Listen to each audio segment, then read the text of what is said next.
Please welcome to the stage, Mr. Jean Cunningham.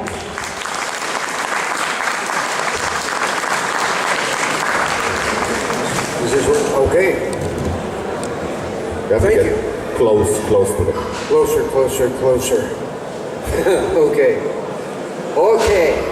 So we're waiting for Miss Kimberly back. I hope she will show up, but we will start without her. So for the start, can you tell us a little bit how you got involved in the film business and how you produced your first movie? Okay, one second.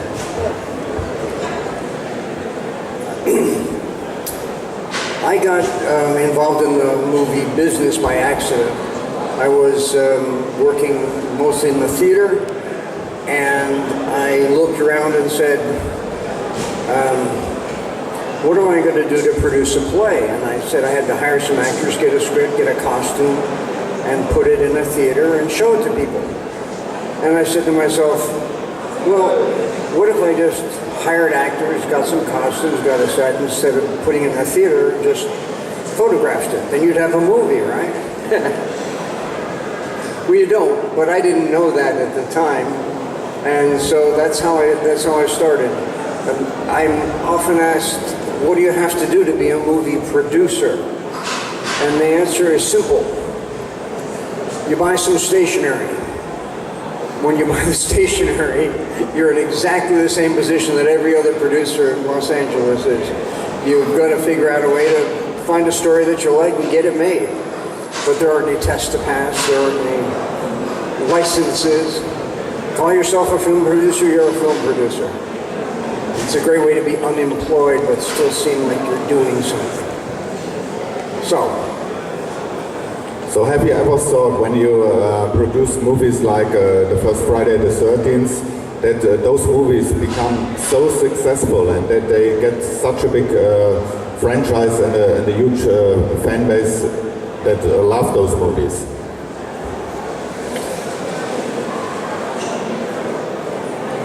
I didn't have any plans for Friday the 13th to become so successful. It just happened by itself, and the phenomenon of Jason evolving as a pop icon happened by itself until now we have something that we call a Jason movie. And it's a Jason movie. We all know what a Jason movie is, and if there's a Jason movie, you know what to expect. And it can be fun. It's something that you can't plan for, and I think that if you do, nothing works well. Do you have any questions? Anybody have a question? Come on, raise your hand. If they have questions, they can come to the table. You can come to the table. Yeah. Over there? Where's Kimberly? I don't know. Hi. He asked if we plan any new movies from Jason. The answer is yes.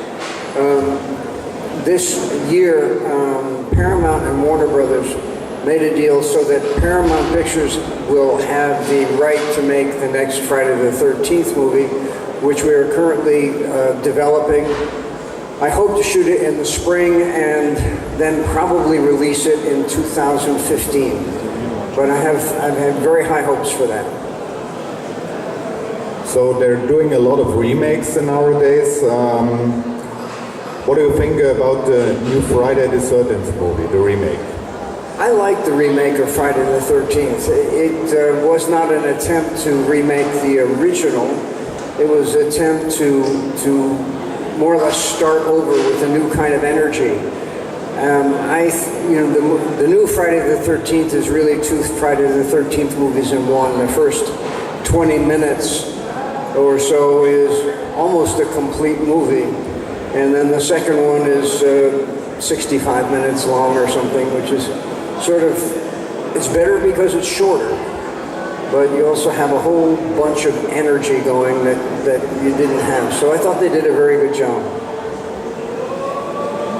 A personal favorite of mine is the House movie, the first one. So can you tell us a little bit how this project came together, how the idea of the movie came to mind, and how it got produced? House, yeah. Yeah, House is an unusual situation.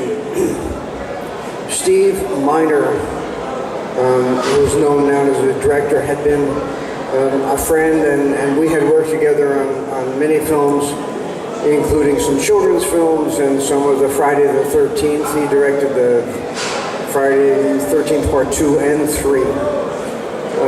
He came to me in sometime around 1985.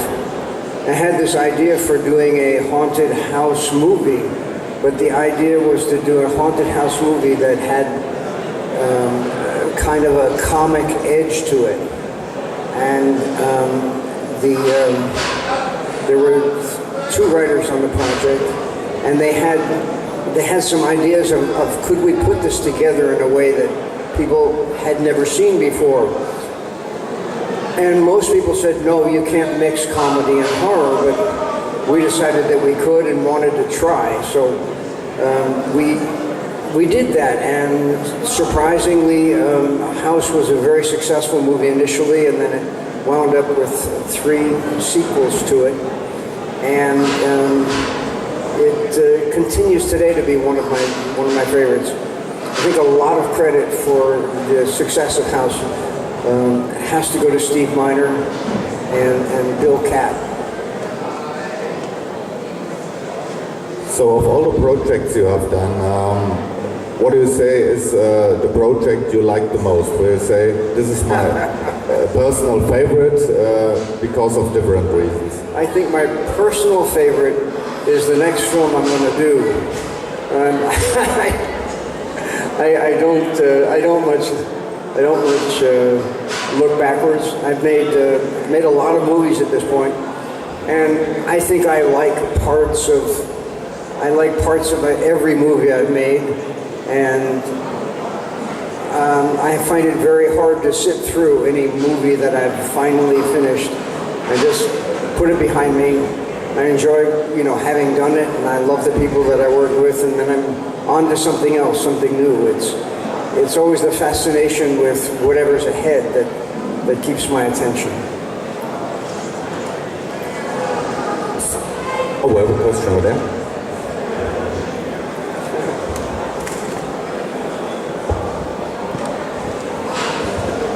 What type of film do you enjoy watching in your free time, if you've got free time? The types of movies I enjoy in my free time has probably changed. I think I find myself enjoying the longer forms on cable television now. Things like The Shield or Game of Thrones. The longer arcs are just. I loved Luther. They've discovered much more interesting things that can be done over a longer period of time. Thank you. In the movies themselves, you only have 2 hours to tell a story, so it's very hard to tell a very complete story. You wind up with a smaller character arc. I also enjoy going to movies that take advantage of 3D and do it well. If you haven't seen Gravity yet, or have a chance to see Gravity, try to see it in 3D on the biggest screen possible. It's by far the best use of 3D I've ever seen, and it's quite a wonderful movie experience.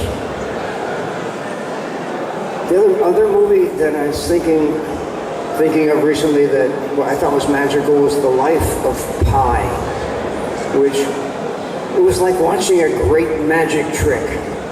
Like, I knew that there was no tiger in that boat. There couldn't be a tiger in the boat. But I was looking at a tiger in the boat, and he was there, but he couldn't be there. And I totally believed it, and I I just thought it was just wonderful fun. It was a terrific movie. So we have a question over there. Yeah, so going back to the Friday the 13th films, I was wondering if you could speak a little bit about the appeal of the Jason Voorhees character, because obviously he's not at first sight a really charismatic character, yet he's so popular. So what do you think makes him such a great character or anti-hero? I think the question is, why the hell is Jason popular?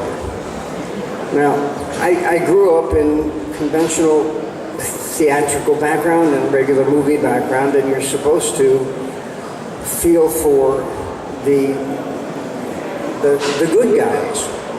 And I started to notice sometime around episode 4 that we try to make the characters sympathetic and lovable and have a dream. And then Jason would come in and just kick their ass. And everybody would go, yeah, you know. And I don't know how or when it happened, but it seems as if that when the audience goes to see a Jason movie, you think that Jason is not going to lose. So you kind of choose sides and say, well, I want that big guy on my side. And so when the time comes, the big guy kicks ass and everybody says, yeah, all right, we got him. And I think that there's something in that is strangely delightful, and it makes no sense to me at all. It goes against all the rules that you've ever learned about drama, but it's nevertheless it's a fact of my professional life. So if you ever get a chance, put the big guy on your team.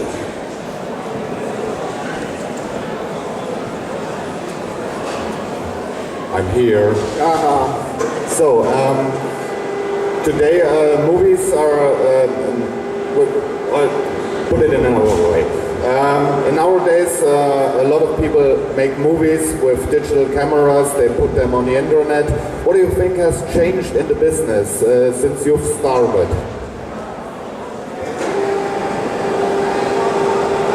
No, that's the elevator. The elevator. It's the elevator. I don't think so. The advent of digital cameras and the advent of the internet has changed entertainment enormously, much bigger than anybody thought at the beginning. It comes down to this: is that anybody in this room who thinks he can tell a story with and photograph it is challenged to do it. We can all grab ourselves a little camera and a little editing program and edit your film together. And if it's good, you can put it up on the internet and people see it. And if it's not so good, not a problem. You can just more or less erase it and start all over again. The result is that so many more people are using cameras to tell stories around the world that the storytelling is going to get better and better. The stories themselves are going to get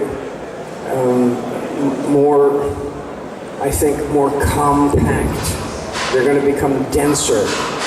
In most television that we like, which is we get in 45-minute bites, they tell 3 stories, usually overlapping stories, and we stay interested even though there are commercials in the middle of it. I think that the feature films could learn a lot from that. We as an audience are used to very dense and intense stories, and we get them at home for free. And when we go to the movies, we expect something even better, more special in some way. And I think more special doesn't come from bigger explosions or better special effects, but from, I think, denser, more interesting stories and more interesting characters. That's the challenge. That's the challenge that the movie theaters are going to going to face in the next 10 years, is how to get us out of the house to go watch this thing in the movie theater that's special. Because as the stories that we get to see and listen to at home get better and better, you have less and less reasons to spend a lot of money to go out to the theater to see a story. I think surely horror stories, you're going to see fewer and fewer horror stories in movies and more horror stories in the home. Or, you have a bunch of people over to the house on Friday and watch whatever it is. I don't think it exists yet, but I think that for sure that's where it's going to exist.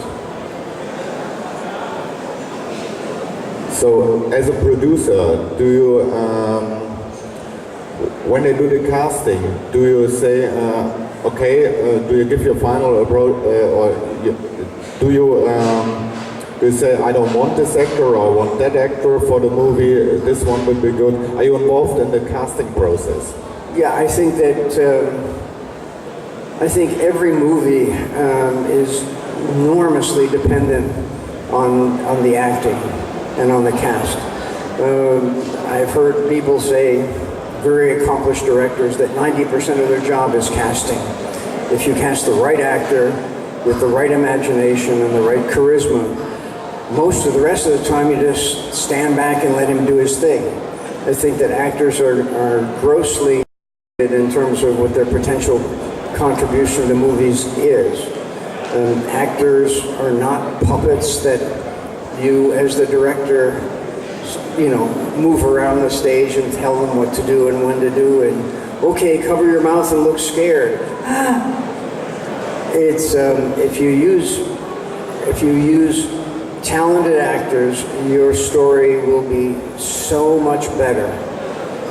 And if you think about it, just about any of the movies that you think are great movies, that were terrific movies, and you think of a director that directed them, you find out that they all had really, really good casts. Very few movies that you really like, that really stand the test of time, have unknown actors in them. Almost all of them have really terrific actors in them. So casting is critical. So, I think we have room for a question from the audience. Fragen aus dem Publikum. Over there? Yeah.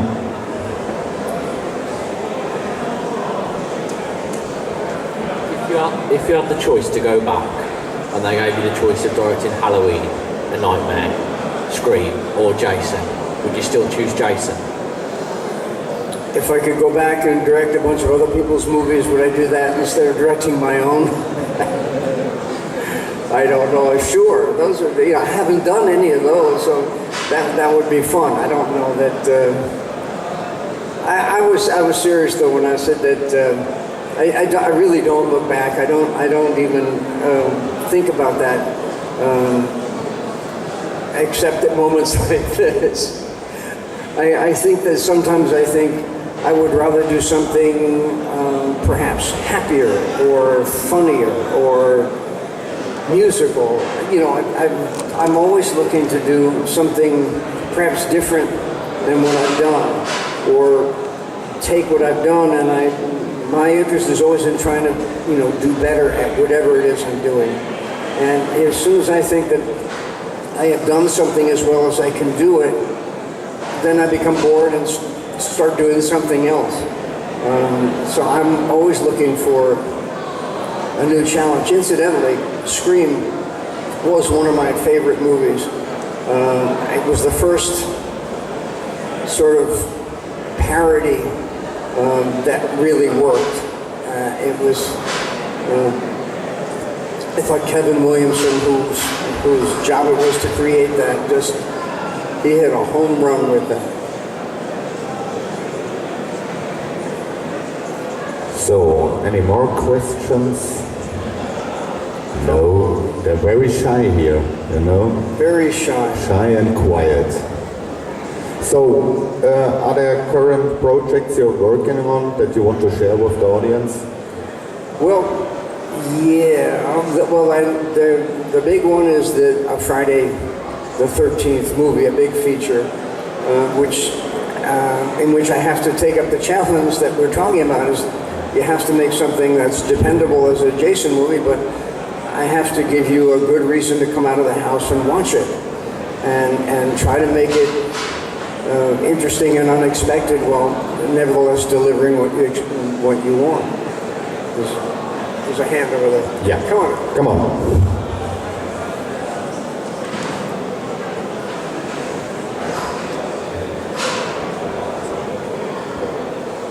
Okay, so in continuing with what you just said, what do you think has not been done with Jason and Friday the 13th yet, but what would you like to see done with it? What would be interesting for you to do with Jason at this point? It doesn't have to be what you're doing, but what you think could be interesting to do with him.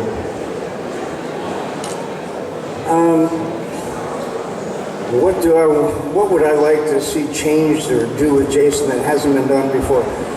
I really don't know. I don't have a really good answer for that. I think that I'm always looking for situations which would be more fun to watch. You know, it's not so. I don't think Jason is going to change much, but I think keeping Jason simple and in your face is what people have grown to expect, and I think where he must stay at some level. You know, Jason, even though he's the big guy, he's sort of the boogeyman, and that is always going to be there. That the possibility that bad things could happen to you for no reason whatsoever. And that's scary. That's a fear that we all have, and we deal with it in different ways. We pretend it's not there. We sometimes try to get the bad guy on our side so nothing bad will happen to us.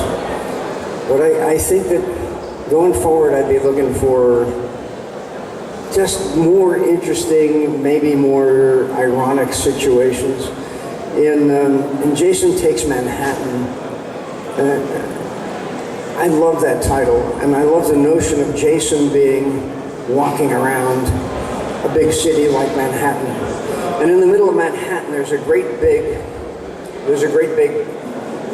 park called Central Park. And it's a beautiful park, and it's quite large. And nobody with any sense ever goes into Central Park alone at night. It's just a dangerous place to be. And I have this notion of Jason walking through Central Park in the middle of the night. And 2 or 3 or 4 guys come up and they say they're going to beat the shit out of Jason. They're going to take his money, teach him a thing or two. And I just think it would be so much fun to watch them be surprised. They say, boy, are you picking on the wrong person? Situations like that I think could be a great deal of fun to watch without contradicting the premise of the movie. I'm not sure what we could do. I don't think we're going to have Jason in New York in the next movie, but I think there's a possibility of doing stuff like that.